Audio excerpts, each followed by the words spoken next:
Welcome to In.spired Church. Oh, that was a little bit better. Well, I'm happy that you're here today. Look to your neighbor and tell them that you're happy to see them. There we go.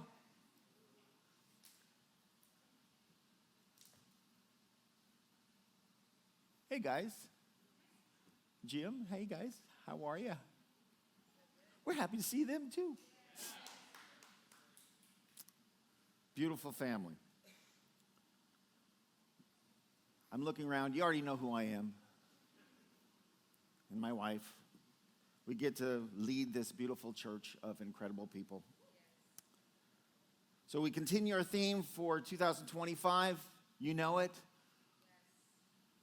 Time is blowing by quickly. Our scripture for the year is John 15:4. Live in me, make your home in me just as I do in you, in the same way that a branch can't bear grapes by itself, but only by being joined to the vine that you can bear fruit unless you're joined with me. That's our theme. Nothing happens unless you're joined. Nothing grows without being joined. Nothing ever happens without that connection. You can wish for it. You can hope for it. You can look at it. But until you are connected, that's when life begins. That's when all the good things begin, is being connected. Connected to Jesus, being at home in Him and Him in us. I love being at home. I think my home, my house is as a place of comfort. Any of you? And yes, it is. It very much is to me. But it's much more than that. My home is where my family is. But it's where my responsibility is at too. Things that need to be done. Right? There's so many things that need to be done. Things that I need to take care of for the family dynamic to move forward. I have chores at home. Do you have chores at home? He said that with joy. I have projects. Home is a lovely place, but it's also a place where I sacrifice at. Yes? I'm working on my basement right now. Actually, I'm working on it for the last year. Almost every day. It's a sacrifice, but it's a love to do it. Yes, I have obligations, but it's love obligations. Home is a place I'm constantly trying to improve my family. Home is a place I'm connected to, gives me strength, gives me purpose, gives me life.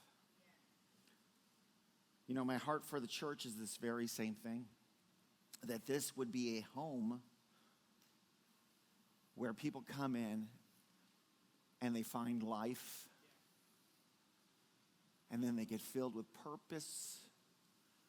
And then they go out and use and do everything that's been filled up inside of them. That's my prayer. And as people come in here, that they feel this overwhelming love on them that they just even don't understand. But here, where the presence of God is, life and purpose. My message today is, might make you uncomfortable. And it won't be for very long because we're running out of time. So you'll only be uncomfortable for a little bit. But, you know, I'm really okay with you being uncomfortable. It's good to be uncomfortable. God called you to make a choice. Say, make a choice. You've been called out of comfort. Say, out of comfort. Oh, does that sound fun? Yeah, you lie. I hate being uncomfortable. I hate being stretched. Oh, I love the easy. Anybody else? I love the easy. But God has called you and I to difficult. Say difficult. Do you believe that? Only 3 people. The other folks said, he called me to the easy. No. No, he didn't. He called you to the difficult. I hate being uncomfortable. The Bible is full of characters who had to choose God's call in their life or over their comfortability. They had to choose. Do I go this way, what God tells me to, or do I go to the easy life?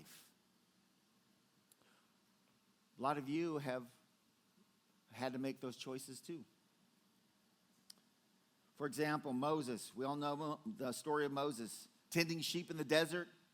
I like that idea of a man out there in the middle of nowhere tending sheep and going, yeah, it's hard in some ways, but it's so easy. No pressure. You just living the easy life in a sense. But then he came across one day this burning bush. And as he watched it, it wasn't being consumed. And he was going, what's with that? And so he watched it. And so then he went up to it. And God said, Moses, Moses. And Moses said, Nehine, which means, here I am. And so I did a study on that word, and here I am. It means I'm ready and available to do whatever you ask. You know, the reason God calls your name, our name, have you ever heard God call your name? I hope you've heard God call your name. It's not because he cannot find you, Rick. He calls Rick. Where are you, Rick? Where can I find you, Rick? No. Or he needs to get your attention. Gerald! Yo, Gerald! No. He doesn't need you to get your attention. Well, sometimes he does. Gerald. Listen to me, Gerald. No, God calls us by name because he needs to hear our response to his calling. It's really not for him, it's for us. And I love Moses because, what a great response. Here I am. That's really a great response. Beautiful. I am ready and willing. But as soon as God told him what the message was, he says, I'm out. He did. He made every excuse. He tried to get out of it. Sound like anyone you know? God told Moses to go to confront Pharaoh and tell him, let Israel go. God's people, no big deal, right? I'm sure Moses was going, as he left, really? Thanks God. Only certain death or worse is before me. You know, God's calling is never easy or simple. But this I can guarantee you, it will be the greatest adventure that you ever go on. And you will never, ever look back and say, I sure wish I didn't go on it. It's just the truth of it. I'm going to speak to you today about something that's going to leave you with a choice.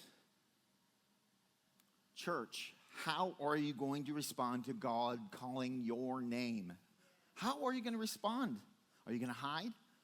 Are you not going to listen? Are you going to say, here I am? Because I know from personal experience that when God called me, I hid. Oh, I can't hear you, God. I came to a place where I had to say, here I am.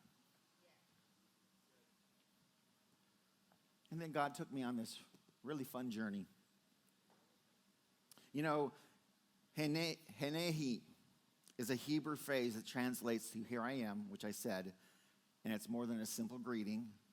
It expresses readiness and willingness to respond to a call from God and a commitment to be present and available. Basically, you're saying yes. Break it down. Break it down. You're saying yes before you're even asked. You know, one of my favorite things is when Chad calls me on the phone. Or I call him on the phone. And first thing he says out of his mouth is, yes. I said, I haven't asked you anything. He said, yes.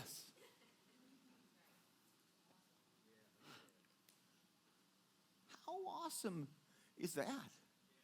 Ready and available. So many times relieving a situation, an issue that was on me, he takes on himself. And many of you have done that. But man, I love a response like that. God loves that. When we say yes and we don't even know what it is. Love it. Here I am, not I am here. This kind of sounds the same, right? Yeah. Here I am, not I am here. You know, they're two completely different statements.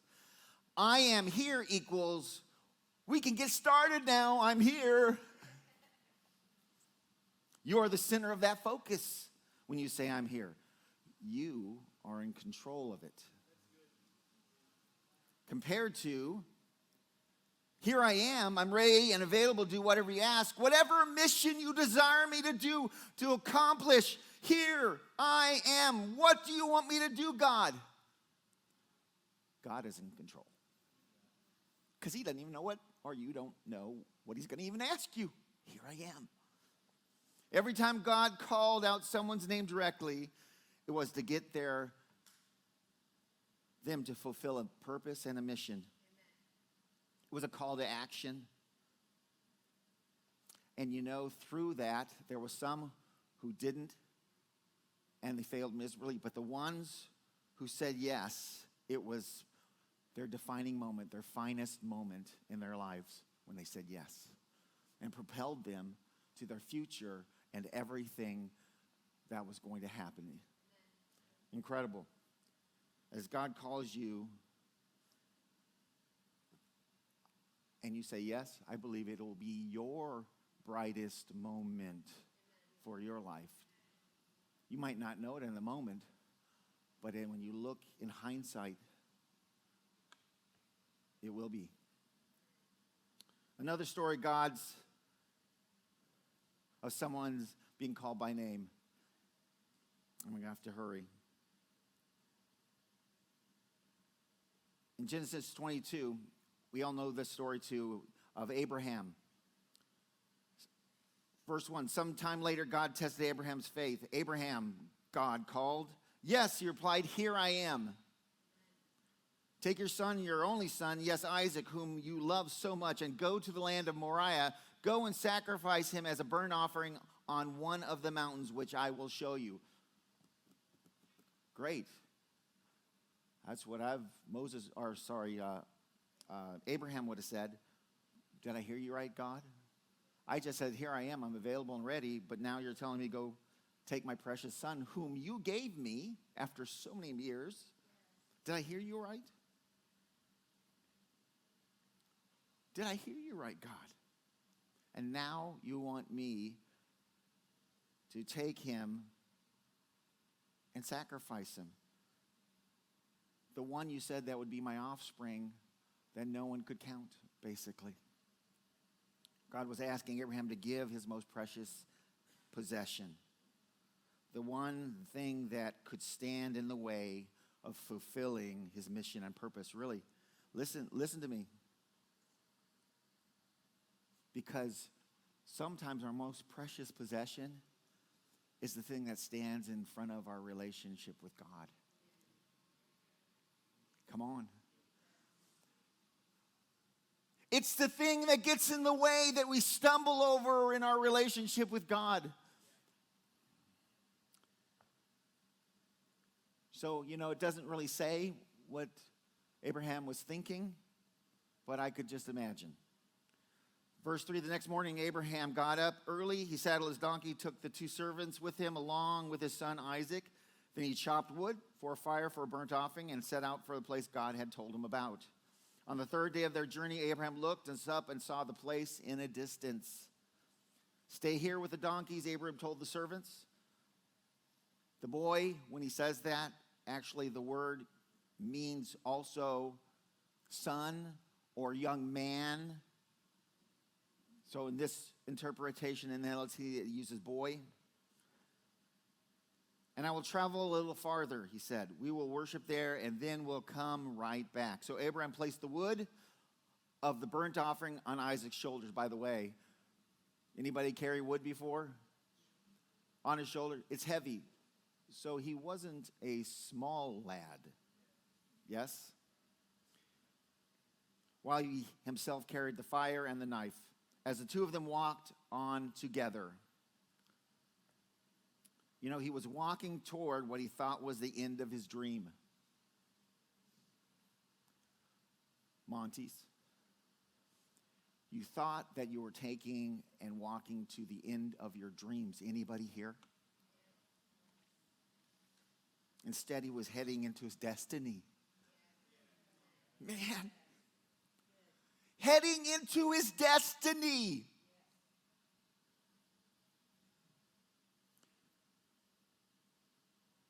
Have you been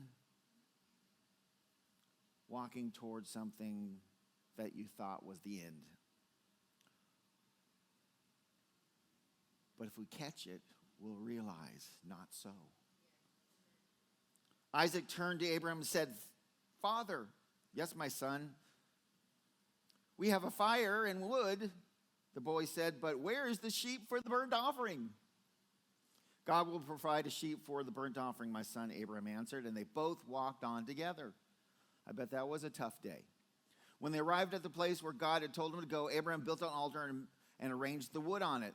Then he tied his son, Isaac, and laid him on the altar on top of the wood. And Abraham picked up a knife to kill his son as a sacrifice. So let's get the context of it. We always see in the Bible, picture Bibles or whatever, Isaac, this strong, mighty man, and this little boy that he's got, and he wraps him up and puts him on there, or someone much smaller. Here's the truth. Abraham was over 120 years old at that time. Okay? And, you know, I think they made him a better model back then than nowadays, but still 120. And do you know that Isaac was at least 20 to 30 years of age? Come on, think of it. So when Abraham went and bound him up,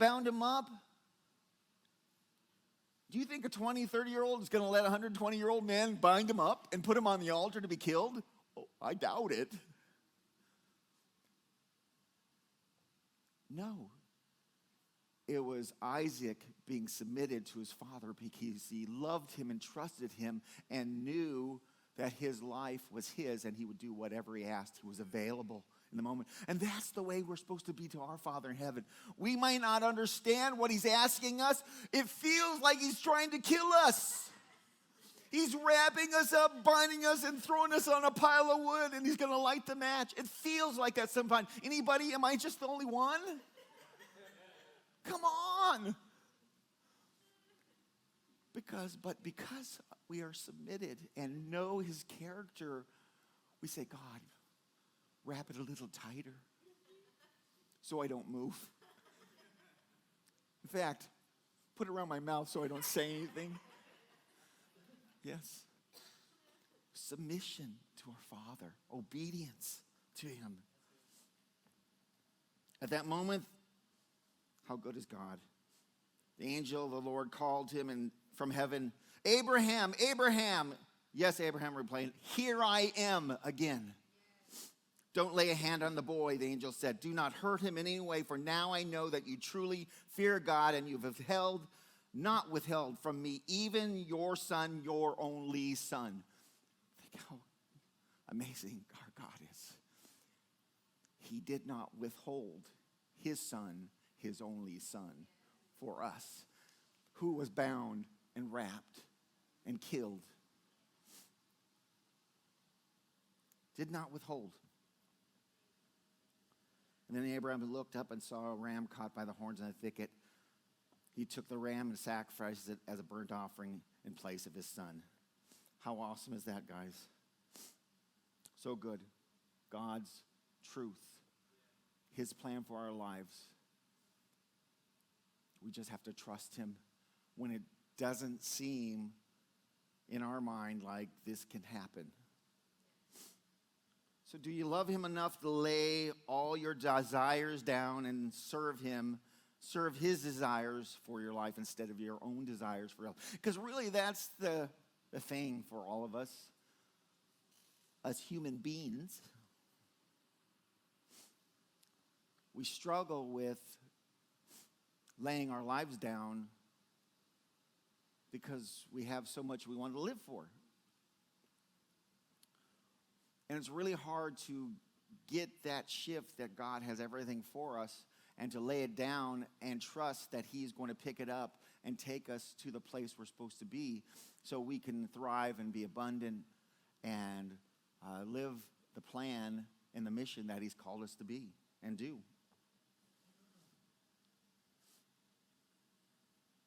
When he calls us, that is what he is asking us to do. I love Matthew 16, 24, 26 in NLT. Then Jesus said to his disciples, if any of you wants to be my followers, you must give up your own way, take up your cross and follow me. That's basically, the cross is basically the instrument of your death. If you try to hang on to your life, you will lose it. But if you give your life for my sake, you will save it. Fear can grip my heart very easily, not knowing what God has planned for me. I'm just being honest. As I get older, some things are easier. But here's the thing, when you get older, it gets harder because I have way more stuff to lose now than I did when I was 20. When I was 20, I wasn't married. I had a beater car. I mean, what do I know? Now I know some things. I have a lot to lose. So when God asks you to step out in faith and trust him and get bound and be laid on the altar, I go, hey, what's going on here? I'm not so sure about this. That's just my natural reaction.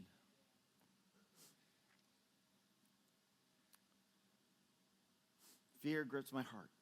But the Hebrew word for comfort means consolation or solace. It's often associated with a feeling of ease or being relieved from suffering.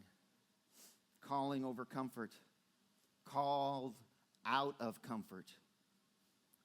Which means the emphasis is prioritizing God's calling, his divine calling, over our desires and our comfort of ease.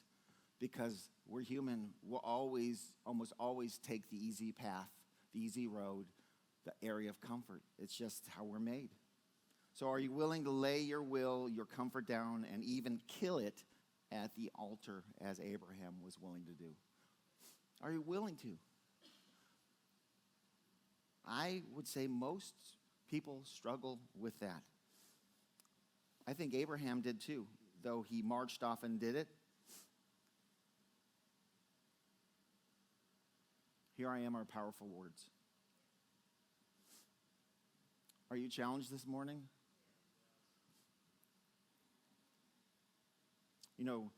I might ask, God really doesn't mean that I have to sacrifice all of my dreams to follow him, does it? Well, have you ever thought that? Really, God doesn't really mean what he says. He really means this. It's not what it really means, right? No, yes, that's exactly what he means. One thing Jesus was, he's pretty plain. God's pretty plain on what he wants. Him first. Him first. Not my wants, not my will, not my dreams, not my desires. Him first. Ready for a mission. I'm waiting for instructions. Right? Do you? Do you get in prayer and go, God, you first? I'm ready for my mission. Here I am. What are your instructions? Because I don't know how to get there. So you're going to have to give me some instruction to help me. And God will say, see your feet? Take a step. And I'll go, That's not quite what I wanted to hear. I want to see the big picture. Romans 12:1. And so, dear brothers and sisters, I plead with you to give your bodies to God because all he has done for you. Let them be a living, a holy sacrifice, the kind that will be acceptable. This is a truly way to worship him. We should constantly bring our life to the altar and lay it down so we can live a life pleasing to our God in heaven. I love this psalm, the TPT version. Beautiful. It's just poetry, but it really cuts the heart. At each and every sunrise, you will hear my voice as I prepare my sacrifice of prayer to you. Every morning, I'll lay out the pieces of my life on the altar and wait for the fire to fall upon my heart. Come on. Do we wait for God on the altar and say, God, bring the fire? Our desires and actions, God wants us to slay them so we can live a free life, the life that we're called to live. God's asking him to trust him, what his word says. You have two choices. Here I am or I am here. God's in control or you're in control. You decide. It's not my job. Thank God it's not my job. I wouldn't want that job. But you get to decide. There's two choices. There's only one or two. There's this or that. In my life growing up, I always had a fear of what God was going to ask me to do. That kind of gripped my heart. But the closer I get to them, the realization that he has good things for me and for my family, and I can trust him, so I can take that step. Even though it's all foggy ahead, I can take the step to the next step.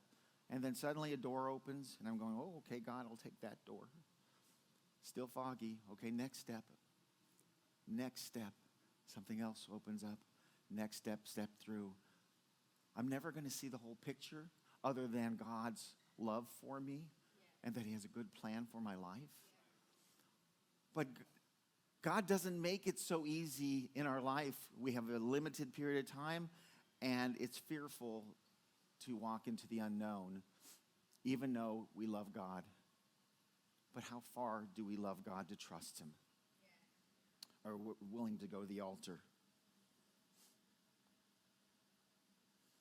God calls us out of comfort. Called out of comfort, because this is uncomfortable.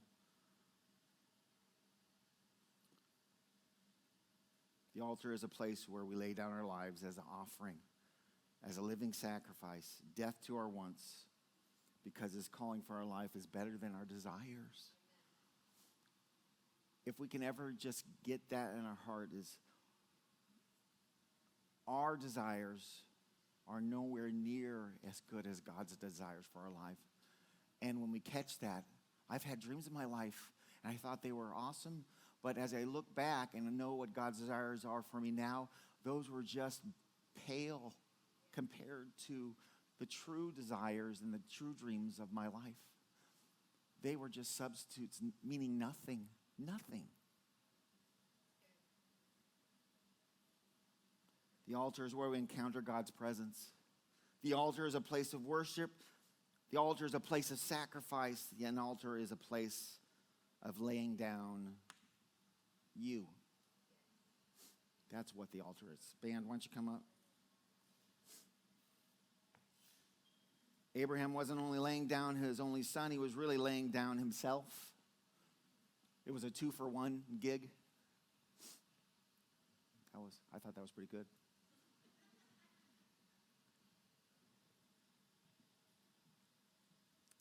His wants, his dreams, his life. And he would have gladly sacrificed his life to save Isaac's life.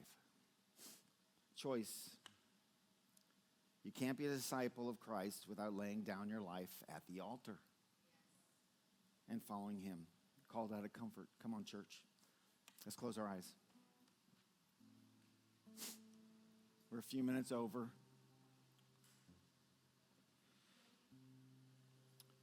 Pick up your cross and follow me, which is the call of obedience. Sacrifice my will at the altar. Becoming a living and holy sacrifice. As Bryant and Elle sing, and Claire, if this spoke to you today, and you say, it's time for me to lay my life down at the altar and sacrifice it, because God's plan for my life is so much better, but I have to trust him. If that's you today, I want you to raise your hand. Come on. Come on, church. I see one hand. I see only one hand. Come on, church. This message for you. God is calling you. God is saying to you, I want you. I gave you your dreams, but they're not your dreams. They're my dreams. And I want to put them in your hand, but you first have to trust me. You first have to trust me. Come on, church. This is you. Just lift your hands. Just lift your hands. Holy God. Holy God. Come on, let's stand up. If you raised your hand, or if you didn't, and you want to come out and say, God, bind my hands, bind my legs, throw me on the altar and do what you will. I trust you. Today is the day to let those things go and to start something new today in your life. Come on down right now, and I want to pray with you.